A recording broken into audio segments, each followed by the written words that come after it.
Je voudrais peut-être encore là-dessus lire une parole nifuza kandi ngaho nous trouvons écrit ici gusoma ijambo ryanditswe mu Bikorinto ba mbere kabiri, une parole qui nous est très connue dans 1 Corinthiens chapitre ijambo tuzi neza 6.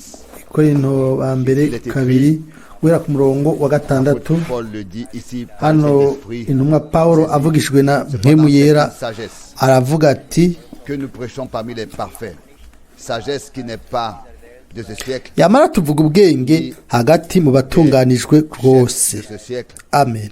Ariko ubwo bwenge si ubw'iki gihe cyangwa ubw'abaganza b'iki gihe bagenda bayoka, ariko tuvugishwa n'ubwenge bw'Imana bwari bwaragizwe ibanga, bwari bwaranyegejwe, ubw'Imana yagabiye kera ibihe byose bitarabaho ko buzoba icubahiro cacu. Amen. Kandi mu baganza b'iki gihe nta wabumenye. s'il l'avait connu, Iyo baba il barabumenye n'aurait pas crucifié. ntibabamba ntibaba barabambye umwami w'icubahiro. Ariko nk'uko handitswe ngo ni iby'ijisho ritigeze kubona, ni iby'ugutwi kutigeze kumva, ibitigeze byinjira mu mutima w'umuntu, byose Imana yabyiteguriye abayikunda. Amen. Quelle promesse merveilleuse Mbega amasezerano meza cyane nous est ici ayo hano accordée. duhawe. Nous, si je peux le dire ainsi, nous nous Nimba attachons ashobora kubivuga à uko une sagesse, que nous nous sommes attachés à une twe sagesse tumatanye n'ubwenge qui n'est pas de ce monde butari bwo muri ino si, et qui n'est pas à trouver si ubwo bushobora guhabwa n'abakuru bo muri ino si, ariko ubwo bwenge buvuye mu ijuru hejuru. Imana yugurure imitima yacu dushobore regarder à lui. kumurabako, dushobore kumurabako. Tumaze gusoma yuko abanyabwenge, abakuru bo muri kino gihe, iyo baba barabumenye bakamenya uwo ari we igihe yari hano ku isi, ntibari kumubamba, ariko byari mu mugambi w'Imana. Ni ku mugambi w'Imana Que tout cela soit arrivé ainsi ibyo byose byashitse gutyo nk'uko byashitse, kandi tel que Dieu l'avait déterminé. uko ariko Imana yari yabigenye. Nous avions parlé Twavuze uniquement twavuye na mwene data ari hejuru ko igihe tubayemo kigenda cihuta cyane, rapide. kirihuta rwose, kiragenda ku muhero wacu.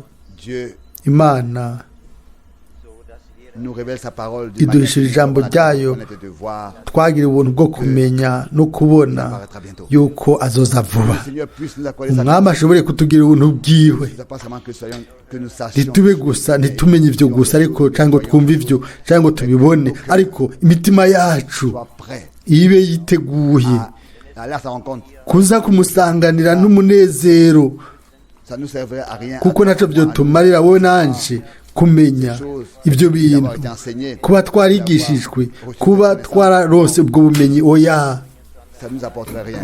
ibyo nta na kimwe byotuzaniye, ariko ni ubuntu bw'Imana, Nous rend capables. nibwo budushoboza, atari kubera twe twihase. Ni imbabazi z'Imana, ni imbabazi z'Umwami Yesu Kristo Est au-dessus du jugement.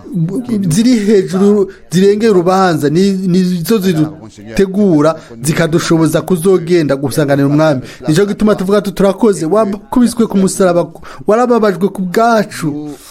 Comme l'apôtre Twebwe nk'uko intumwa Pawulo hano yabivuze, avugijwe na mpemu yera, ce sont des choses n'ibintu iby'ijisho ritigeze ribibona, ugutwi kutigeze kumva, ibitigeze biduka mu mutima w'umuntu. Imana yabiteguriye abayikunda. Ivyo twabihawe n'Imana nk'impano y'ubuntu, ni nk'impano y'ubuntu, atari impano y'ubuntu gusa, ariko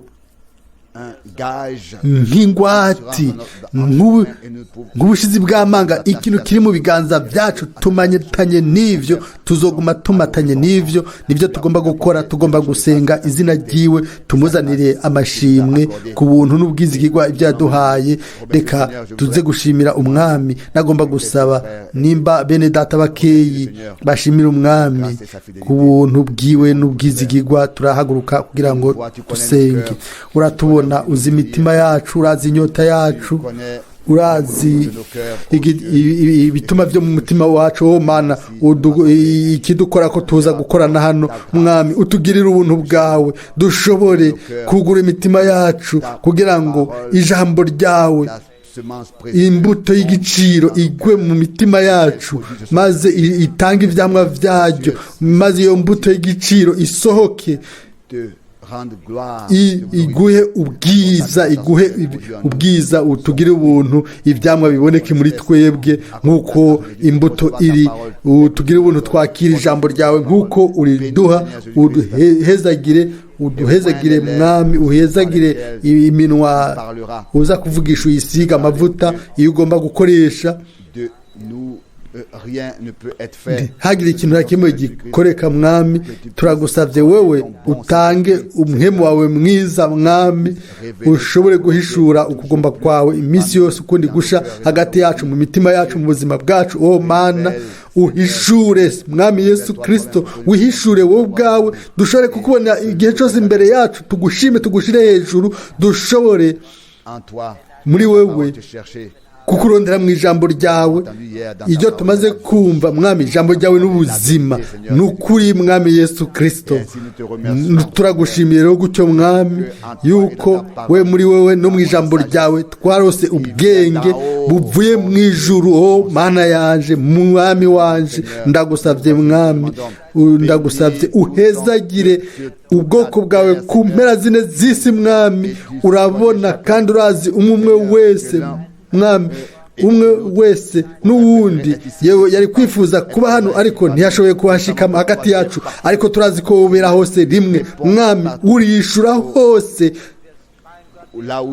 aho uri hose, aho bakwambaza. Turagushimiye ku bw'ibyo n'umutima wacu wose, utugirire ubuntu kugira ngo mwami dushobore ntitubure gushikira intumbero mwami. Ibyo twasomye ibi tigeze biduga mu mitima y'umuntu mwami, iby'ijisho ritigeze kubona, ibyo gutwi kutigeze kumva, ibyo nivyo wateguriye abo watoranirije, ibyo abo wakunze. Turagushimiye mwami Yesu Kristo ko dushobora kuraba kuri wewe tugashikira ibyo kubw'ubuntu. Amen, amen, amen.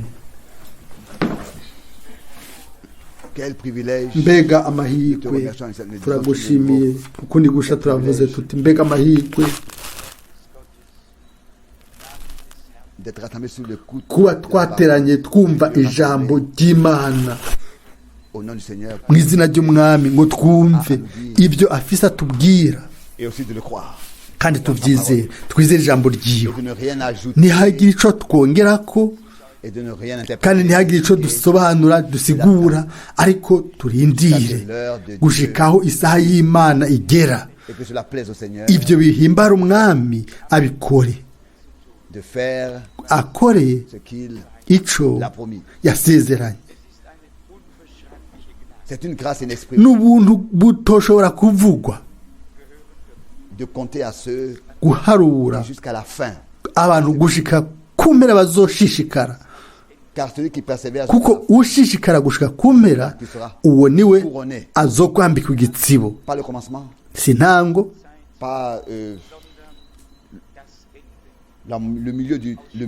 si hagati mu rugendo, ariko ni kumpera niho bazoharura, niho umwe wese.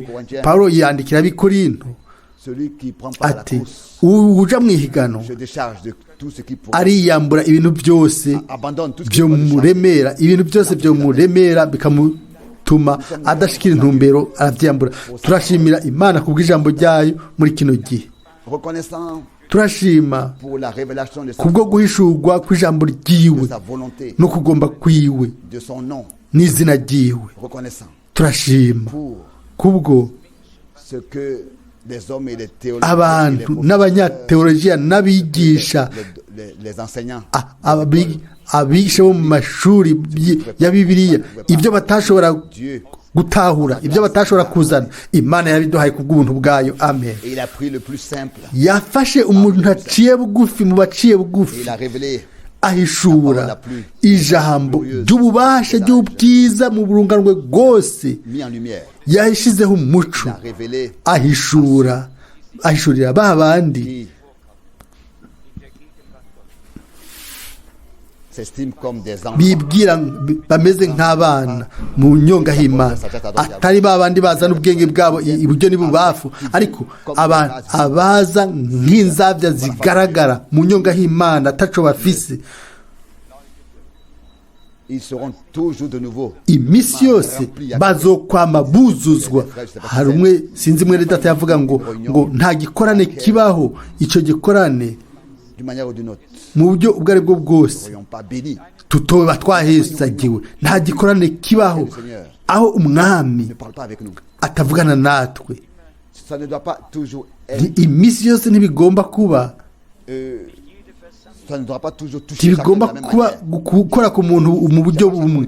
Oya, si igikorane cyose, si ijambo ryose ryasobanuye co kimwe kuri bose, ariko mu gikorane cyose, mu butumwa bwiza bwose, Imana Pour chacun a eu quelque chose. kuri umwe wese yamye aronka ikintu, aronka ko ikintu rimwe aronka byinshi La prochaine fois moins. canke ubundi akaronka biki, ariko nta na rimwe Imana yaturetse tukataha tugaragara ataco turose. Iyo nzira n'ubwoko bwayo Sont pour nous et resteront pour nous. izoguma kuri twebwe idasirangurika, ariko nubwo bimeze uko turabimenya tukayicamwo Atteindre et kugira tuzoshike ku ntumbero iri mu maso yacu très brièvement, très mu buryo rapidement, buciye bugufi.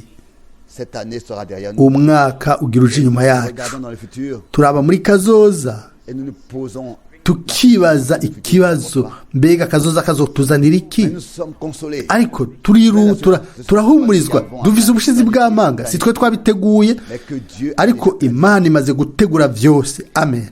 comme le frère Rousse Kuko mwene data Ruse mentionnait, yamaze kubivuga, et même si on venait à parler de tout naho twovuga ku burongozi bwose n'ingene Imana yarongoye ibintu, témoignage, hokwama hariho intahe, hokwama hariho intahe ku yindi y'ibyo Imana yakoze.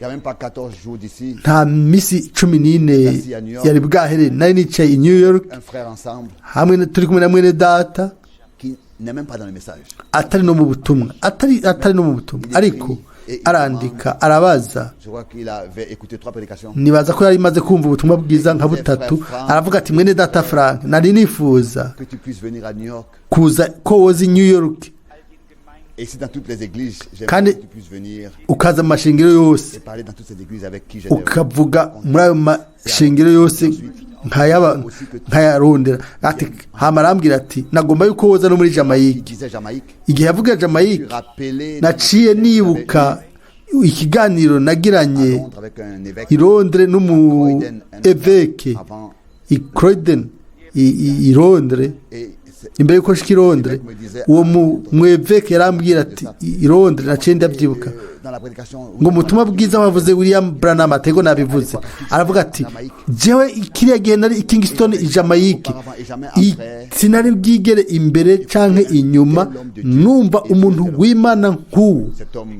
cet évêque avait Uwo une mu grosse croix eveke yari afise igisaraba kinini sur sa poitrine. kirekereye kugikiriza. Ndibwira jewe ubwanje, Écoutez Dieu. ndavuga Ah, nti lui, tu as none une prédication mais tu l'as pas compris. T'as pas wumvise ubutumwa ntiwabutahuye. Mais en moi, malgré tout, depuis ce jour, No muri jewe guhera uwo un munsi désir, nari mfise inyota ko rimwe noja muri mon Jamaica. frère Franck. Et jewe ce frère-là, mwene data Frank, uwo mwene data rero acavuga Jamaica, arambwira ati nari nifuza ko hariya jewe notegura ibikorane kuri ku bwawe. Ati wowe witeguye kuzojayo? bien sûr, dit, Ndavuga nti ego mbe, quoique je m'étais Uko proposé nari navyiyemeje kujayo l'année qui arrive, umwaka ukurikira, ko ataco notegura, bien, promettre ntaco nosezerana, ariko nkarindira ingene Imana izorongora. Ariko quand murazi, les portes s'ouvrent, iyo imiryango yugurutse comment est-ce qu'on peut rester assis? ni gute woguma Nous wicaye? avons un grand et puissant Dufise message que ubutumwa nous pouvons bw'inkomezi ubwo duteza gutwara mu bihugu par les pays no mu bihugu. et nous n'avons pas honte Ntidufise isoni z'ijambo et non ryahishuwe, plus de celui kandi ntidufise isoni à utiliser, z'uwo Imana yakoresheje n'est-ce pas, kugira ngo nivyo ishireho umuco, izane amasezerano y'iki gihe cacu, prêcher kandi natwe tubivuge mu butumwa bwiza tubishingire intaye mu buryo butomoye. Si mwene data Branham yaduhishuriye ivyo bintu, ariko n'umwami wenyine ubwiwe wavuganye nawe akaba yahishuye ivyo bintu akabijira umukozi wiwe. Uwo mwami nyene mpemu yera nyene niyo yampishuriye, niyo yaguhishuriye, niyo yaduhishuriye twese ayo majambo. Amen. Ni muri ivyo hariyo itandukanizo rinini. Twebwe ntidufise gusa umuntu akomeye w'Imana hambaye canke umuntu ahambaye w'Imana twumvise mu gihe cacu, twumvise Imana ubwayo, twumvise twatawe ijambo ry'Imana. Nico gituma gutinya turagufise imbere y'ijambo ry'Imana. Ibyavuzwe ntacyo twongera ko kuri ivyo.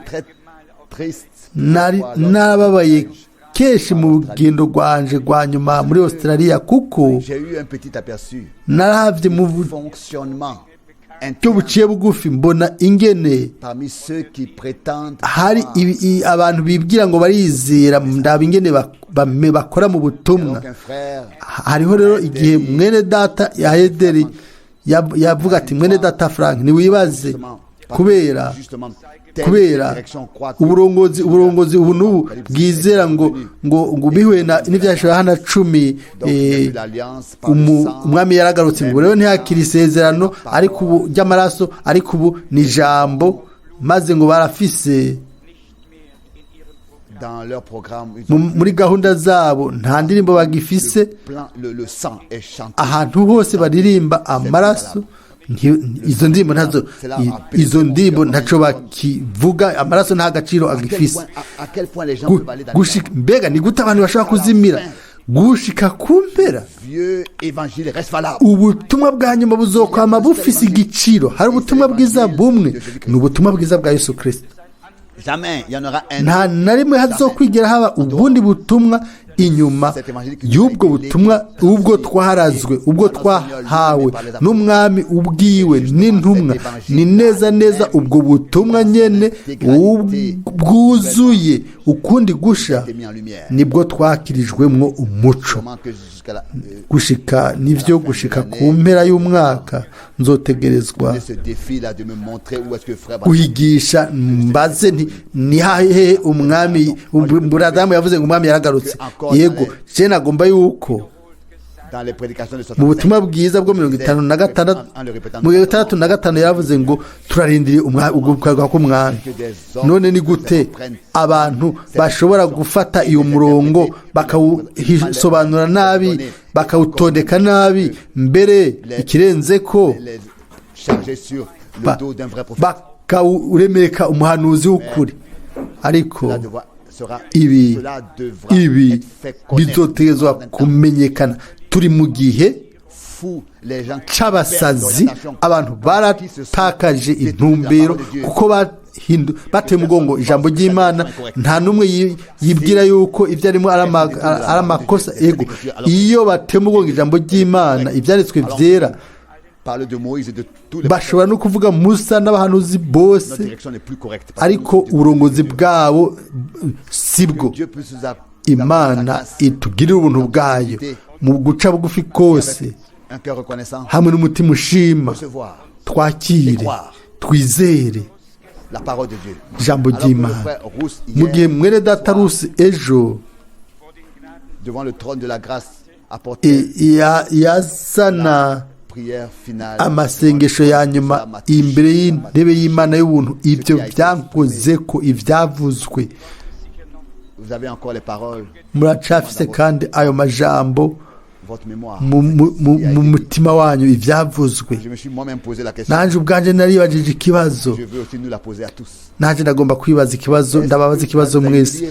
Mbega ivyo vyaducishije bugufi yuko Imana yatugiriye ubuntu? Mbega twakiriye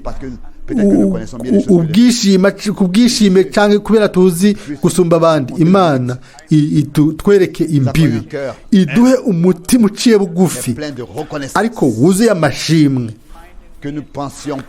Nitwibaze yuko ari ikintu turico dushumbije abandi, ariko nimba hari ikintu cyo gushima no gushira hejuru ni ubuntu bwonyine bw'Imana ubwo twakiriye. Amen. Kubwo guhishurirwa Yesu Kristo, ninde yo kwihagira uguhishurirwa? Ninde yo kwiha? Nta n'umwe kiretse aguhawe n'Imana, Imana yonyine. Nicyo gituma dukorana hano nk'abantu atana kimwe baje bazanye, ariko biteguye, bafise iyo nyota yo kwakira byose. Uwabiduteguriye byose mu ijambo ry'intangamarara tumaze kubisoma. Hano haranditswe iby'ijisho ritigeze kubona n'iby'ugutwi kutigeze kumva, ibitigeze kwinjira mu mutima w'umuntu. Umurongo w'icenda. Ibyo Imana yabiteguriye abikunda. Ukundi gusha turi hagati y'ibintu byose biri mu rukundo rw'Imana. Ukunda Imana akunda abantu bose bavyawe n'Imana. Uko niko intumwa Yohana abyandika muri Yohana wa mbere 5 ngo uwavyawe n'Imana akunda abo bose bavyawe n'Imana. Ibyo bica binyibutsa rero ikakaruko kwa gatanu ku mugoroba, sinari nifuza kubivuga, bene data n'abashiki bacu b'igiciro, tumaze kufungura muri Belgique, baturongoye ahantu mu gikorane. Mwene data Kupfene wa yarari, umuvugabutumwa aravuga abwira bene se bakundwa n'abashiki ati twese turakunda bene data n'abashiki bacu. Umuvugabutumwa avuga acabwira umuntu ati wowe ntugomba kuja mu gikorane, ntuja kuja mu gikorane. Tuvuye kure, twafashe ikirere kirekire, mwene data tujana mu gikorane. Mwene data w'umuvugabutumwa afise urukundo rwe mu mutima, afise urukundo rw'Imana mu mutima, aturongoye mu gikorane. Imbere y'uko igikorane gitangura bamubwira ati wewe ntufise uburenganzira bwo kwinjira nguje muri kino gikorane. Nimwibaze, igifaransa numva gike, ariko ikirere cyose naciye nkomereka. Ntitwumva isi y'abanyamadini, ntushobora gutahura abantu b'abanyamadini. Amosozi yarakorotse. Bene data n'abashiki bacu bavuze bati nibiki bibaye. Mwene data Frank avuge mu gikorane ku wa gatanu ku mugoroba. Mu gikorane hariho mwene data akunda mwene data Frank, kandi Frank nawe amukunda. Uwo nawe ngo ntaja mu gikorane aho mwene data Frank yovuga ubutumwa. Nimba umutima utotabuka sinzi mbega imbere y'umwami, benshi barihinda ubwabo mu mutima wabo, bakaba abicanyi, bafise ubugingo bubiri, bafise ubuzima bubiri. Ntibarafata ingingo yuzuye y'ukuri, ntibaranagira ibyizigiro bitumbereye Imana. Hano nitwo kwinjira mu idonido y'ibintu. Ico gihe rero ntiyaba ari jewe, yari jewe, ariko ni byabaye muri bo. Ni ibintu bateza kuzuza, ariko hari abantu bagomba ngo Imana ibaharire byose, ariko bo ntibiteguye guharirana, bakabigumya mu mitima yabo, bafise inzigo.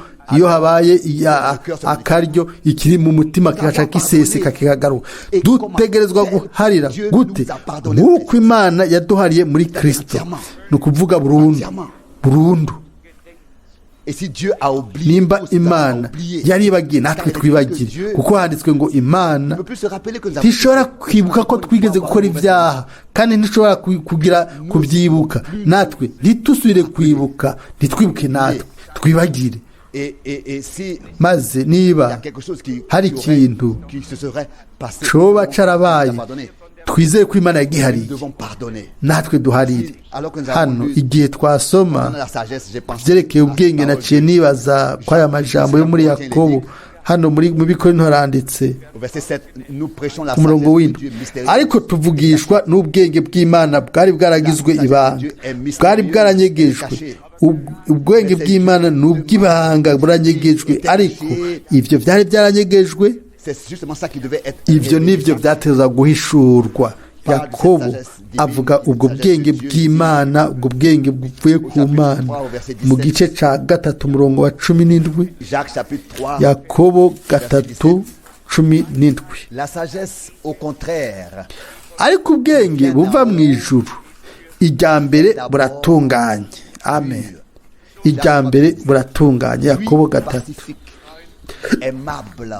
Kandi n'ubw'amahoro, burengera, bukunda kugira inama, bwuzuye imbabazi n'imbuto nziza, ntibukekeranya, ntibugira uburyaharya.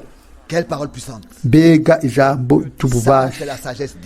Ubu ni bwo bwenge bw'Imana buvuye mu ijuru, buratunganye, n'ubw'amahoro, ntiburondera ko ari bwo bwibwira ngo nitwe dufise ukuri. Oya, ibyo nibyo biri mu bantu bose bavuga ngo nabize, ngo bavuga ngo nivyo bifise ukuri. Oya, ubwo si ubwenge buvuye mu ijuru. Oya, kamere ka Yesu Kristo, urukundo rw'Imana, ibyahishuwe bikagaragazwa no mu bihe byo kugeragezwa. Ibyo rimwe na rimwe birengeye ubwenge bwacu. Ubwenge buvuye mu ijuru ubwa mbere buratunganye, buramahoro, burakundana, buruzuzanya, bwuzuye imbabazi, mbere bufite ivyamwa vyiza. Ivyo nibwo bwenge bw'Imana. Ubwenge bw'Imana, ibisigaye vyose ni ubwenge bw'umuntu. Kumbure ni ahandi. Ubwenge bw'Imana buzana n'ijambo ryo mu ijuru, ijambo rivuye ku ntebe y'Imana ryaje kuri twebwe. Uguhishurirwa guherekeza ijambo tubwiwe. Ubwenge bw'Imana buza kuri twebwe, bukaza muri twebwe. Hariho ubumwe buca buremwa mu mutima wacu, mu bugingo bwacu, hamwe n'Imana n'ijambo ryayo. Amen. Tugahonyora ku isi yo guhishurirwa, tukamenya yuko hamwe n'ivyo tuca tuba imbere y'Imana, ahantu heraho mu ijuru. Aho rero s'abantu baba bariyo basigosobanura, s'abantu basobanura canke bavuga oya, ni Imana izana n'ubwiza bwayo, aho ijambo ryayo ariryo rifise igiciro. Ni hahandi hari isanduku y'isezerano. Ndizera yuko ibyo arigo rufatiro, nigo rufatiro rw'ishengero ku mpera.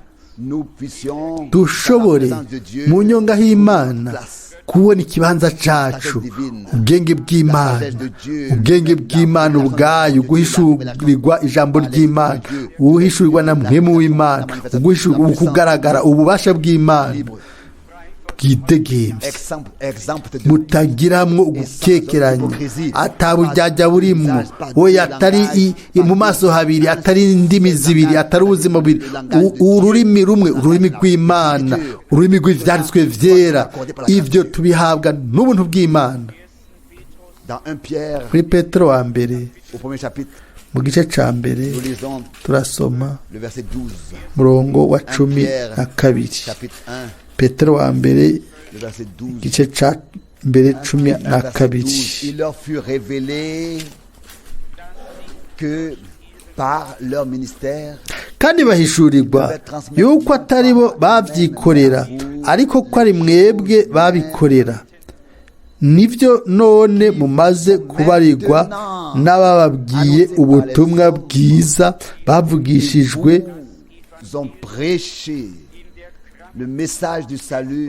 bavugishijwe na mpwemu yera yatumwe ava mu ijuru, kandi ivyo abamarayika bifuza yatumwe ava mu ijuru, des choses dans lesquelles même les anges aimeraient regarder. Le frère Schmitt, ivyo abamarayika bifuza kubirunguruka. Mwene data Schmitt yadusomeye ijambo ko ari vyo ijisho ritigeze kubona, amatwi atumvise bitigeze kuduga mu mutima w'umuntu, ivyo Imana yateguriye abayikunda. Hano rero havuzwe yuko abantu batumwe n'Imana bavuze ubutumwa bw'agakiza kubw'ubushobozi bwa Mpwemu Yera yatumwe avuye mu ijuru. Ibintu byatangajwe ni ibyo bintu mbere abamarayika ngo bifuza kubirunguruka. Bigomba gusobanura yuko hari ibintu biriho mbere n'abamarayika byagumye binyegejwe abamarayika. Bisobanura ko hari ibintu byagumye binyegejwe abamarayika. Ibanga rikomeye cyane ni ibanga rya Kristo n'ishengero, ibanga ry'umukwe n'umugeni. Kandi niba twoza no kukugereranya guciye bugufi imbere yo kugaruka k'umwami, twaregereye cyane ukugaruka k'umwami. Dutahure yuko uno munsi umukwe ariko arahishurira umugeni amabanga ya nyuma. Ayo mabanga ateza kuba ari mu byanditswe byera. Nta guhishurwa kw'Imana kova ku Mana tutosanga mu byanditswe byera, kuba kuri hejuru y'ibyanditswe cyangwa hanze y'ibyanditswe. Oya, uguhishurwa kw'Imana konyene kumwe kuba kuri mu byanditswe byera mu ijambo ry'Imana. Ibindi byo guhishurwa byose ni inzira ziroranye zitujana imahonero. Inzira y'Imana iminsi yose niyo mu ijambo ryayo. Twibaze kuri ivyo. Turashaka kwemera dureke Mpwemu Yera duhishura ibyo bintu, kuko haranditswe hano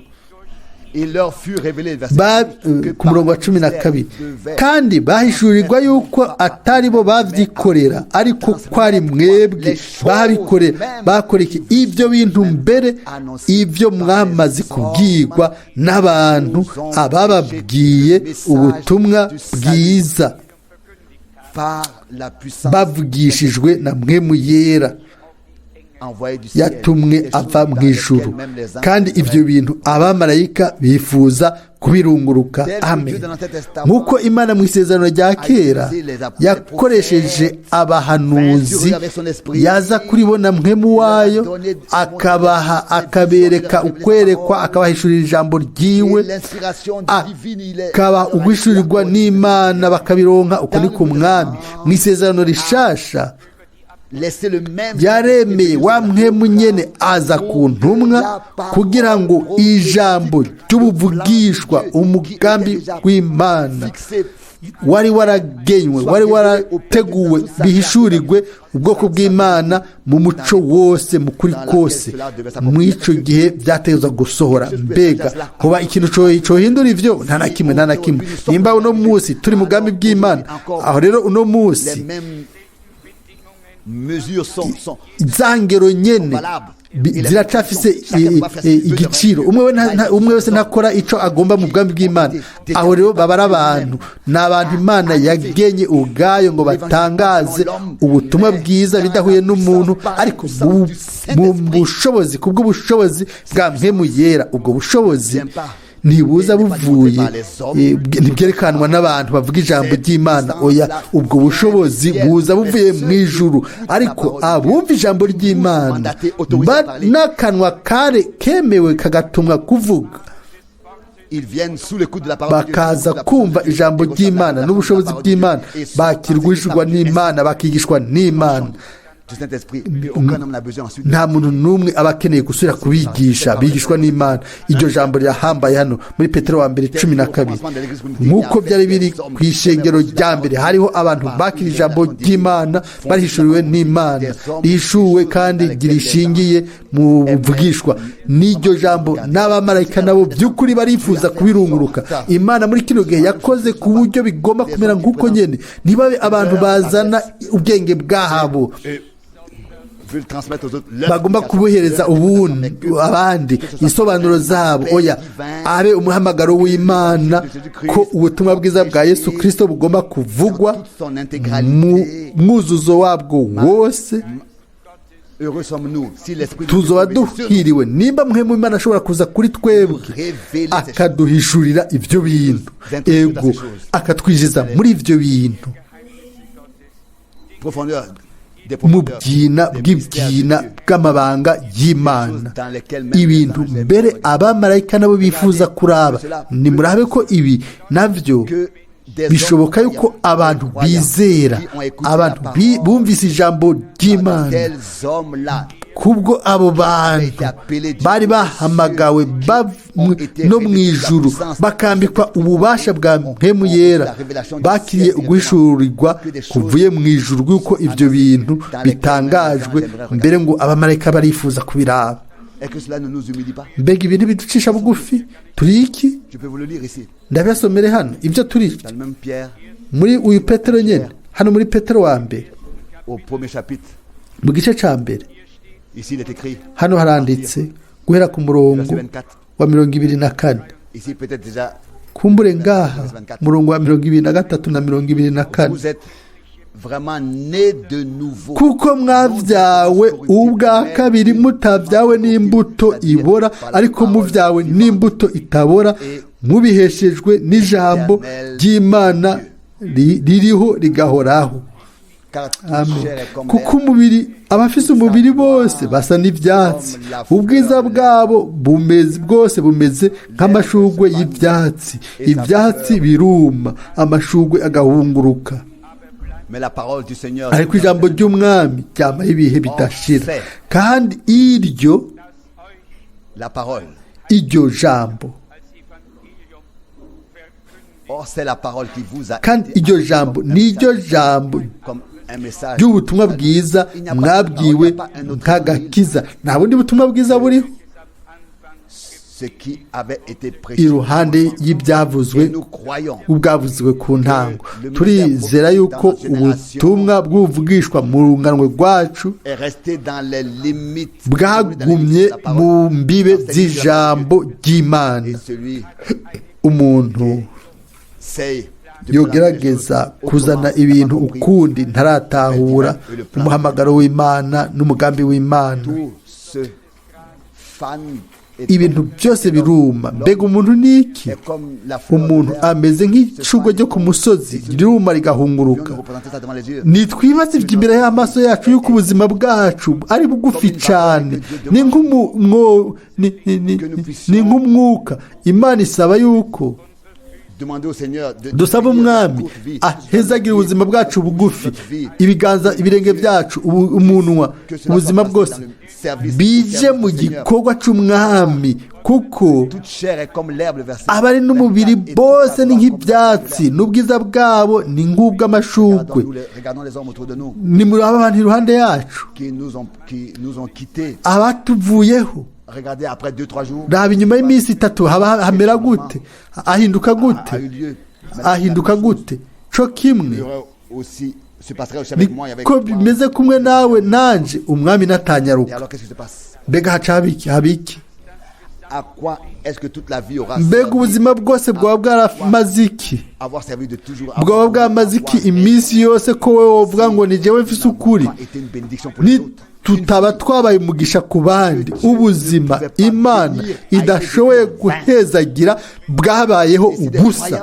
Nimba bizera bombarira yuko bazoja mu bwiza bw'Imana, muri bo batarose isezerano Umwami yahaye Aburahamu ridasohoye, rivuga ngo nzoguhezagira kandi nawe uzoba umugisha. Bisobanura yuko nanje ndafise uburenganzira bwo kukekeranya ko umwana w'Imana ategerezwa kuba umugisha. Ntibishobora kuba ukundi atari umwana w'Imana. Abandi bose barazana umuvurungano, ariko abahezagiwe n'Umwami n'umugisha. Ico ni Imana yatugeneye.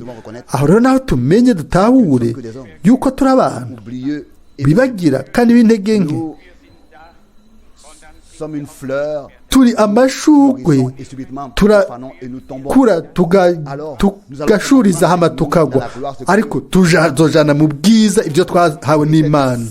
Ibyo nibyo ari byo rero nk'uko hano twabisomye, ijambo ry'umwami ryamaho ibihe bidashira. Iryo jambo ni iryo namwe mwabwiwe nk'ubutumwa bw'agakiza. Abantu b'Imana basugumwa na mpwemu yera, baravuze bavugishwa n'Imana. Nimba dusugumwa duhumekewe na wa mpwemu yera nyene, aho rero dufise ca kindi nyene co kuvuga ico abahanuzi bavuze bahumekewe na mpwemu yera. Yego canke oya? Mbega mpwemu yera azovuga urundi rurimi kubera ibihe byahindutse nawe acahindura ijambo ryiwe? Oya, aguma, byose biguma nk'uko byari biri kera, ariko byasubiye guhishurwa ukundi, bizanwa mu muco mu gihe cacu. Ariko amabanga yose ayo tuzi uno munsi yose yari yanditswe mu ijambo ryera ry'Imana, ariko ntibyari bihishuwe, byari binyegejwe kuko igihe cyabyo nticyari bwagere. Igihe rero kimaze gusohora, Imana yarungitse umushumba wayo, umuhanuzi, kugira ngo azane ubutumwa bwa nyuma mu rungano rwa nyuma rw'ishengero rya Lawodikiya. Atari uko muri ubwo butumwa turema uburongozi bushasha, ariko kubwo butumwa turamenya uburongozi bw'Imana. Ntitugire imigambi yacu gutyo gusa, ariko tumenye umugambi w'Imana. Muwo mugambi w'Imana twemere dushigwemwo. Ico nico gifise akamaro muri no misi. Nashoboye kwibaza ku rindi jambo Abaefeso igice ca 4 n'igice ca 5, kuko tumaze kumva amajambo menshi. Ikibazo rero kiriho, mbega Imana by'ukuri yakoze iki muri twebwe, yashohoje iki? Tumaze kumva aya majambo yose. Abaefeso 4, hano ndasoma imirongo ya mbere gusa. Abaefeso 4: nico gitumye mbinginga jewe imbohe y'umwami wacu ngo mugende uko bibereye ihamagagwa mwahamagawe, mwiyoroheje rwose, mufise ubugwaneza, mwihangana, mubabariranira muri mu rukundo, mushishikare kuzigamisha ubumwe buva kuri mpwemu, umugozi w'amahoro.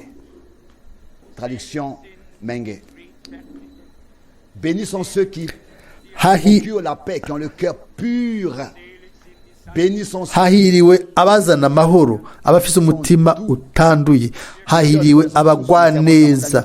Twese turazi ubwo butumwa bwiza bwa mbere ku musozi. Umwami nivyo yatanze ayo masezerano yose muri Matayo, aravuga ati harahiriwe abafise umutima utanduye, kuko bazobona Imana. Si bose bavuga ngo umwami mwami, si bo bose bazokwinjira mu bwami bw'Imana, ariko harahiriwe abo bafise umutima utanduye. Abo nibo bazobona Imana. Rimwe na rimwe, kenshi umuntu aribaza, arakira, arayumva ibintu byose bishobora gusohoka mu mutima wiwe, gutigita kw'isi, ibintu byose ukamenga biratembagaye ku nzira, byose bigatembagara. Oya, ibyo ntibigomba kuguma muri twebwe. Imana igomba kutugirira ubuntu, igomba guhindura kamere kacu, igomba gusohora, gukura ibyo byose bidafise ikibanza muri twebwe nk'abizera. Imana iragomba kuduha umutima mushasha, mpwemu mushasha, ubuzima bushasha, akamere gashasha. Tumaze kuvuga ivyo hano. Mu mubiri wacu turashobora kuba abanyantege nke tukagwara, ariko umuntu uwabyawe n'Imana ategerezwa kuba yararose ubuzima bw'Imana. Amen. Nitwavuga yuko Imana ari papa wacu, aho rero bisobanura yuko twavyahawe n'Imana. Muri Imana havayo Imana gusa, nk'uko mu muntu havayo umuntu. Amen. Ikintu cyose kivyara nk'uko kiri. Yesu yari we mfura muri bene se benshi, nitwiyitana bene data. Nawe akaba yaravuze ngo byanditswe mu ijambo ry'ubuvugishwa ngo twitana bene data. Yavuze ngo nzohishurira ijambo izina ryawe, nzorishurira bene data. Ibyo ntitwabisomye ejo ku byerekeye izina data. Nahishuriye izina ryawe bamwe bo mu isi. Uko niko byari byanditswe mbere mu muhanuzi mu ijambo ry'ubuvugishwa ngo nzohishurira izina ryawe bene data. Mbega uguhishurirwa kwiza kw'Imana muri Kristo, hanyuma uguhishurirwa kwa Kristo muri twebwe. Sinzi nimba dutahura twese ivyo, nimba ivyo twaramaze vy'ukuri kubihishurirwa na Mpwemu Yera, kuko ntituba tukimenyana ku mubiri ariko bw'impwemu. Tukabona twumva iby'impwemu, tukabona iby'impwemu, tugatahura iby'impwemu, tugatahura mu buryo bw'Imana, kuko twagarukanywe muri rwa rufatiro rw'Imana. Hano haranditswe umurongo wa 2 ngo mu guca bugufi kose ni ukwihangana, mwihanganiranira mu rukundo. Umurongo wa 3 mushishikaye kuzigamisha ubumwe buva kuri Mpwemu, umugozi w'amahoro.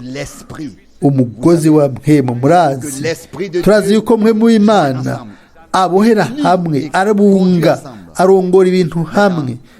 Ariko muri kino cyetenyere cy'Abaefeso 4 ku murongo wa 14 haranditswe ku murongo wa 14 kugira ngo dushire ubwana, ntituzungazungishwe n'imifunda ngo tujanwe irya nino n'imiyaga yose y'inyigisho n'amangetengete y'abantu n'ubugunge bwabo n'uburyo bwinshi bwo kuzimiza, bagomba kuzimiza ku bw'ubukungu. Ibi rero bihagarara.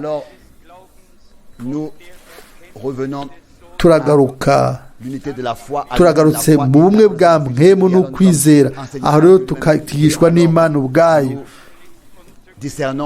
tugasesa ahari ubugunge n'ubugunge, kubwo ubugunge ahari inyigisho z'ibinyoma n'inyigisho atari Pawulo, atantumwa n'imwe, atari na Branamu yigishije. Tugashobora gusesa ivyo. Nimba hari ikintu cigishwa ico Pawulo canke intumwa canke Branamu batigishije, aho rero ni gusosa kwa Mpwemu. Igihe mwene data Rusi yavuga ibyo gusesa, guserangura, turashobora guserangura gusa iyo dufise ijambo ry'Imana tukarireka rikaba ingero. Ntitwomeye ikintu ko ari cyo kuri canke atari cyo. Iri ni uri mutumimu, ni urubanza. Ni nko mu gihe cyo kwa Mose, abaherezi bari bafise amabuye 12. Igihe yakaka bazanye ikintu rero no mu nyigisho z'intumwa nuko ikintu gitezwa kwa kaka iyo tugishize imbere y'intumwa kitatse, sivyo. Ntidukeneye umuriro w'umukorano, oya. Mu Baefeso 4:31 umururazi wose, kumbure imirongo 2 ya nyuma yo mu gice ca 4, umururazi wose no kujingitwa n'uburake no gutongana no gutukana bibavemwo hamwe n'imizigo, hamwe n'inzigo yose, mugiranire hamwe n'inzigo yose bibavemo. Mugiranire neza, mugiranire imbabazi, muharirane nk'uko Imana nayo yabahariye muri Kristo. Amen.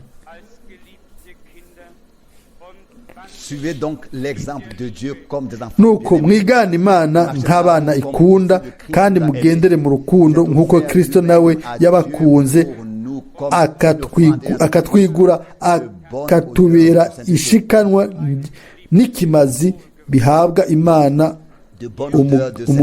umubabwe umota neza. Hano haranditswe ngo nuko mwigana Imana. Aha ntihanditswe ngo mukurikire Kristo, oya, mwigana Imana. Imana yari muri Kristo.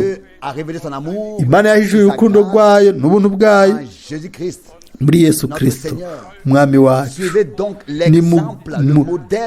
Nuko mwigana Imana, akaroro k'Imana nk'abana ikunda. Ubwa mbere hariho mwene data umuvugabutumwa w'Disseldorf, kumbure twese twaramumenye. Iyi minsi yose yakunda kuririmba indirimbo ngo turi abana b'umucunguzi. Murazi twebwe ntitubifata gusa kubera ijambo ry'Imana rigomba gufatwa neza, kubera Imana yabifashe neza nk'uko yabifashe. Natwe aho nyene tugomba kuvuga ibintu cyangwa tukareka ibintu bikamera nk'uko bimeze mu ijambo ry'Imana. Twe turi abana b'Imana, twe ntituri abana tuvuga ngo Yesu uri papa, ntituri abana b'umucunguzi, oya, ntituri abana b'umumarayika, oya. Ibintu tubitondeke neza muri Bibiliya, tubikoreshe neza. Imana niyo data wacu, ariko yabaye umucunguzi muri Yesu Kristo. Yatwishe gusenga ati nimwasenga muvuge muti data uri mu ijuru, izina ryawe ryubahwe. Nubisobanura kugaruka nk'uko mpemu w'Imana yatwikiriye Mariya igitutu, Kristo akavuka, niko uwo mpemu nyene w'Imana adutwikira igitutu kugira ngo natwe kubw'ijambo ubuzima bw'Imana bugaragare buremwe muri twebwe, maze natwe tube abahungu n'abakobwa b'Imana. Nico gituma umucunguzi wacu mu butumwa bwiza bwa Yohana mu gice cya 20 yavuze ati ndagiye kwa data kandi ari we so wanyu, kwa data wanje ari we so wanyu. Ibyo byanditswe byose, iyo mirongo ifise icyo isobanura gihambaye. Twe turi ubwoko bw'Imana, turi abana b'Imana, turazi n'ingene byagenze, tuzi ingene byashobotse. Nabivuze ejo, Imana nta kintu na kimwe yashobora gukora mu mubiri wayo w'impemu nka Yahwe. Yategerezwa kuza mu mubiri w'inyama nk'uko byabaye. Ijambo ry'isezerano ryari ryaratanzwe mu w'Imana yatwikiriye igitutu Mariya, maze atwikira wa wundi yari yose ijambo ry'isezerano, ikintu c'Imana kiravuka. Niko bimeze, bivuzwe neza, bifoboye mu byanditswe vyera. Kumbure nabivuze ukundi ejo, ariko ndagomba kubisubiramo ubwo bimeze uko ndabisubiremo. Imana ntifise abana mu ijuru abo yabwiye ngo ubu rero ndakuretse uje ku isi tukire ku isi. Oya, ibyo ntibibaho. Nta biganiro byigeze bibaho muri ijya myaka 2000 yuko hoba hariho umupapa yari afise umwana. Nta na hamwe biri, nta na hamwe. Yari Imana umwami ubwayo, Elohim, Yahwe. Elohim niwe mpemu nka Yahwe. Numero igaragara yarihishuye. Uko niko bimeze. Numero igaragara yereka abahanuzi, ariko yari ijambo ubwa mbere na mbere, yari ijambo rwose yambaye umubiri ubwiwe, Emmanuel, Imana hamwe natwe, Yesu Kristo umwami wacu. Turabona ingene Imana yatondetse ibintu, ariko cyo kimwe turizera yuko nka data mwana na mpemu yarihishuye. Dukora uko guhishurwa kw'Imana, turakunezererwa ingene kubw'agakiza kacu yari yihishuye gutyo, yihishuye rimwe kugira ngo aducungure, bwa kabiri ngo agire ubuturo mu bacunguwe, atubemo, abane natwe. Uguhishurwa mu mubiri kwabaye kugira ngo twebwe abaciwe kwiteka mu mubiri, hanyuma kubwa mpemu ngo yuzure abacunguwe. byose byabaye kugira ngo umugambi w'Imana usohoze, umugambi w'Imana uhambaye. Mu by'ukuri ijambo ry'Imana si iry'abateoloji ubwabo barabyihagiye, mbega nk'uko bavuga ngo barifashe badafise uburenganzira bw'Imana, ata muhamagaro w'Imana. Ijambo ry'Imana ryaje kuri ba bandi Imana yarageneye kuritwara, kandi ijambo ry'Imana ribwirwa ba bandi bagenywe kubona ubwiza bw'Imana. Amen. Si abantu bakoze ikintu c'abanyabwenge. Ndiyumvira bazi kuri wa mupatiri w'umuhorande yiga imyaka ndwi ku ntango yaciye agwishwa n'inyigisho z'ubutatu. Yarambwiye ati, mwene data Frank, mu myaka ndwi ntiyarize ndiga ikintu conyene twiga muri iyo myaka indwi gihambaye kwari ukurondera ubumwe bw'umwana na data na mpwemu. Ico nico cari gihambaye muri iyo myaka ndwi. Ndamubwira ati, ibagiye iyo myaka ndwi n'ivyo wize byose Imana izokwishurira. Abantu bakoze ikintu c'ubwenge, ibyo byose n'ibitsitaza kuri bo. Ibyo byose bagomba kubicugunya, maze kugira ngo hagire ikintu kiza mu mutima wabo c'ukuri. Hano dufite ijambo ry'Imana, haravugwa nuko mwigane Imana nk'abana ikunda, mugendera mu rukundo nk'uko Kristo yabakunze ubwiwe akabigura nk'ikimazi bihabwa Imana umubabwe umota neza. Ni muri Kristo umwami wacu niho twahawe kwemerwa n'Imana, niho twemewe n'Imana. Nico kimazi gitunganye, nta kindi kimazi gikwiriye kubw'ibyaha byacu. Turizera yuko ikimazi c'Igorogota rimwe burundu caratanzwe kandi kirakwiye kuri abo bose bazokwizera. Mu kwizera bakazobona umwami ku musaraba, kuko indirimbo bivuga ngo umuntu araba Yesu mu kwizera ku musaraba yakira ako kanya nyene agakiza kiwe, dushobore gukira, dukira indwara nk'uko handitswe ngo nta handi hari agakiza mu rindi zina kiretse mu izina, nta rindi zina ririho munsi y'izuba iryo tworonkeramwo agakiza keretse Yesu Kristo. Oya, byose tubona ko bijana amaraso, ijambo na mpwemu, ubutumwa, amabanga, uguhishurwa kw'Imana muri Kristo, uguhishurwa kw'izina ryiwe n'ukugomba kwiwe, byose bigenda bibangabanganye. Harahiriwe abantu iyo bumva ijambo ry'Imana, babona ibyo bintu byose bakabyakira, bakabyemera, nabo ibyo bintu bihishurwa na mpwemu y'Imana, atari ikindi kintu gishasha. Uko bimeze kose ico bari ikindi kintu gishasha. Mbega Bibiliya ntiyabaye igitabo gishasha kuri twebwe? Mbega ukuri kwa kera ntikwasubiye guhishurwa ukundi kundi? Mbega ntikwatwuzuye mu mutima iyo twibajije ku vy'Imana yakoze? Gusa duteza kugaba, ntidukonje nk'uko mwene data w'Iparemo yabivuze hano ngo aho Imana iri ntihakanya ntihakonja. Murazi twese twaramenye ingene byagomba kubandanya. Ibyo rero byaje nk'inkoho, Imana n'umuriro wera utongora. Ko ari umuriro utongora, iyo ahari ntihashobora gukanya. Nimba turi mu nyonga hiwe, aho rero umuriro w'Imana uratunyengetera ukadutwara kamere kacu ukagatongora. Ni ubutumwa bwiza bwose twumvise hano kuwa gatatu. Yego kumbure iyo mutari hano kuwa gatatu murayi hari ikintu mutakaza.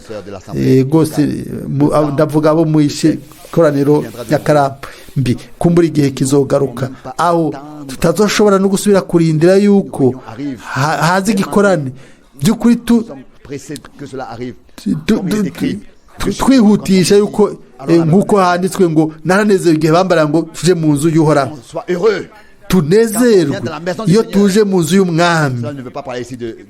Ibyo ntibigomba kuvuga inzu yubatswe n'amaboko y'umuntu, oya, guterana nk'ishengero ry'Imana nzima. ntitwibagire yuko ishengero ryamaze gucibwa urubanza rwamaze ugucibwa kw'iteka n'umuvumo, byose byaguye kuri we kugira ngo twe turonke amahoro, turonke gutsindanishirizwa, turonke gucungurwa, dushobore kubona agakiza. Ubu rero turashobora gukorera umwami mutugabe ibintu byose byo muri buno buzima bw'Imana. Ikintu cyose coshobora kunyoha canke kwirukana ubwo buzima bw'Imana muri twebwe, ico ntikituvemo, ntikibe muri twebwe. Tugabire kuri ivyo, umwami afate n'inzira natwe, ntababazwe mu byiyumviro byacu, mu majambo yacu, tugume mu rukundo rw'Imana, mu kuri kw'Imana, tugume mu buntu bw'Imana, tugume muri ibyo bintu byose. Ibyo Imana yaduhaye byose ni muri ibyo tugomba kugenderamwo, niho tugomba kuba, tukazosangwa muri ibyo bintu kuri wa munsi aho umwami azogarukira. Ariko kubera tutazi ni ryari igihe kizoshika, ntituzi. Mwene data Branham kera yaravuga ati ntushobora kwihenda imyaka 50, 20, 50, 100, ariko ngume niteguye, ntiduharure umwanya, oya, twebwe uyi dushobore kuronka ubushizi bw'amanga mu mitima yacu ko twiteguye. Umwami niyaza. Nimba dutashe, ni bande baryama ku mugoroba ntibavyuke ku mugitondo, canke akagenda mu rugendo ntagaruke? Oya, ubuzima ni nk'umwotsi, ni nk'ibyatsi bishurika amashurwe agakoroka bukwi na bukwi, ntitugira ngaho. Ariko dufise ubushizi bw'Imana yuko twahevye byose, kandi twese byose nk'uko Imana yaduhariye muri Kristo, abe ari twe dufise ukuri, ariko igihushane twebwe ubwacu twumve ko twagize neza. Aho nta kintu na kimwe uzobwiheranye uwo ari we wese. Aho rero tuca dushimira Imana kubwo ukuzura n'agakiza, tukabandanya tugenda mu kwizera n'amahoro ku bantu bose, gushika tuzova mu kwizera tukinjira mu kubona. Umwami ahezagira amajambo yose muri twebwe, aduhe umutima ushima mu bwina bw'imitima yacu, kuko ivyo kenshi tukunze kubica ku murongo. Mu mamiliyadi menshi hariho gusa akagwi gato k'abantu muri kino gihe bakiri ijambo rihishuwe, bagiriwe ubuntu bwo kuryumva mu uko ritavanze. Twagiriwe amahirwe kuba muri uwo mukuku muto. Ibikumbure twovuga tuti ni ikintu gikwiriye ko twoshimira umwami. Nta muntu n'umwe agikeneye kwinginga ngo twugurure umunwa tushimire umwami ngo oya, ariko nk'uko bose nk'umunwa umwe dushimira umwami ko yatugiriye ubuntu, akaba yaratwakiriye, we yavuganye natwe, akatwihishura wenyine ubwiwe, yaduhishije ijambo ryiwe n'amabanga yiwe. Ashobore kuduha ubwenge bwo mu ijuru, ubwenge bwemera bugakosorwa, butishira hejuru, butazi neza gusumba abandi, ubwenge butunganye, butari mu buryarya, butari mu gukekeranya, butari mu bugunge n'inzigo ngo ni jewe mfise ukuri. Oya, ubwenge butunganye bw'Imana bw'amahoro buzanana n'ijambo rihishuye ry'Imana nk'inyigisho, nk'uko ribuzanwa mw'ibyo bintu byose iby'Imana yageneye ino minsi.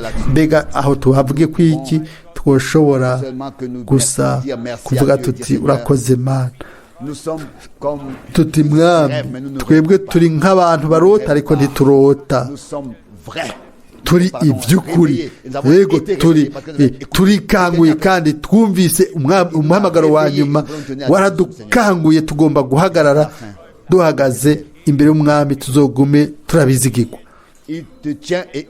aragufata nanjye aramfata aradufashe twese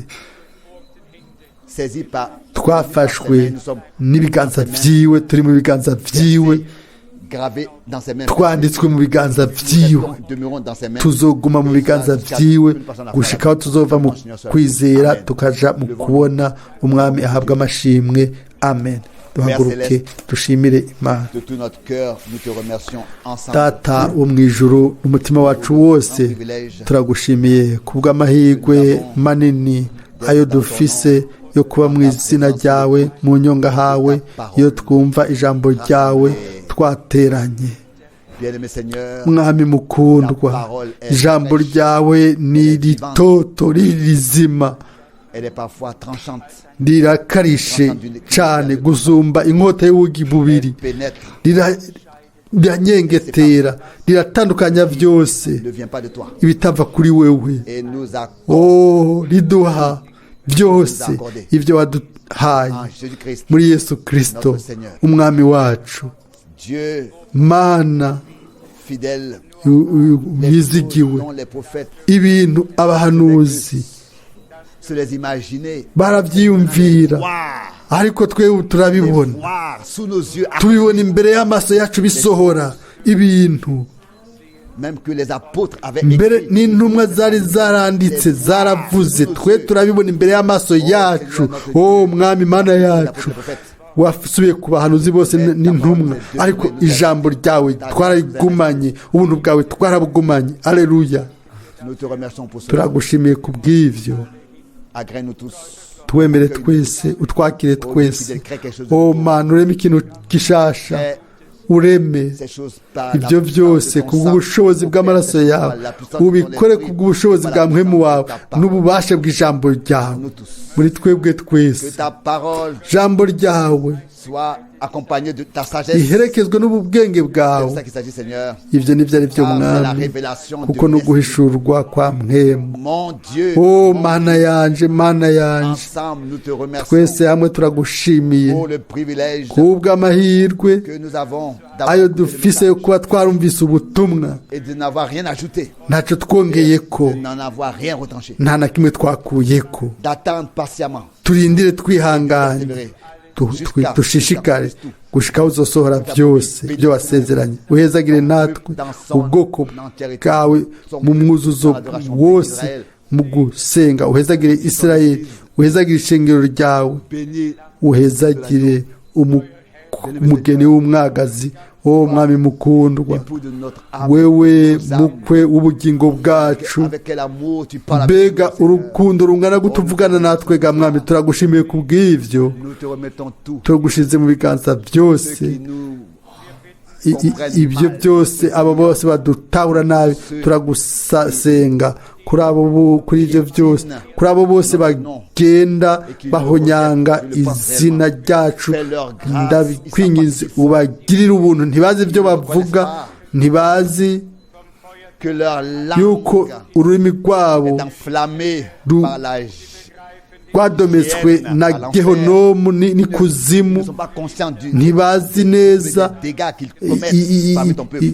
akaga bariko barazana mu bwoko bwawe mwami utugire ubuntu twebwe twese abahonje ku gakiza abanyoye ku gikombe cy'agakiza mwami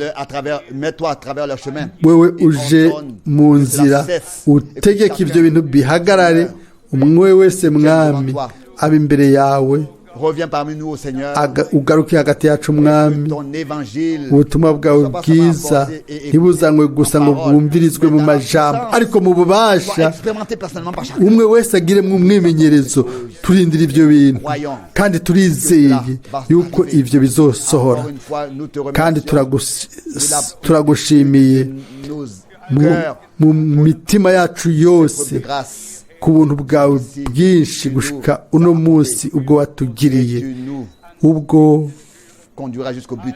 uzoturongora ko gushika ku ntumbera gushika ku mpera uduhe kuma turabizigirwa tugume turabizigirwa kuko J'ai un chemin à suivre. ndafise inzira ngomba gukurikira n'intambara nyinshi ngomba gutsinda uduhe inkomezi nyinshi Pour le faire. kugira ngo tubikore unzigame mwami ndumwizigirwa ndagushimiye ku bwa bene data bose n'abashiki bacu bahezagire bose batashoboye kuza turibuka abo bose bari mu bibazo abo bose iyo mitwaro yose turayikuzaniye mucunguzi mwizigirwa mana umwe wese arafise ibibazo haba mu buzima bwiwe haba mu miryango uko bimeze kose ahantu hose hari ibibazo ahantu hose hari ukuniha hari ukwidoga mana yacu ukwidodomba n'imiborogo mana ugira ubuntu intebe yawe yera mwami uri ku ntebe yawe yera urambura ikiganza cyawe c'ububasha uhe intsinzi y'igorogota ubwoko bwawe igaragare mu bwoko bwawe kubw'icubahiro n'ubwiza bw'izina ryawe ryera ushobore gushira umwasi munsi y'ibiganza munsi y'ibirenge byawe turagushimiye ko uzobikora niko byanditswe haleluya ibyubahiro n'ubwiza bizanigwe izina ryawe ryera ry'igiciro amen amen amen.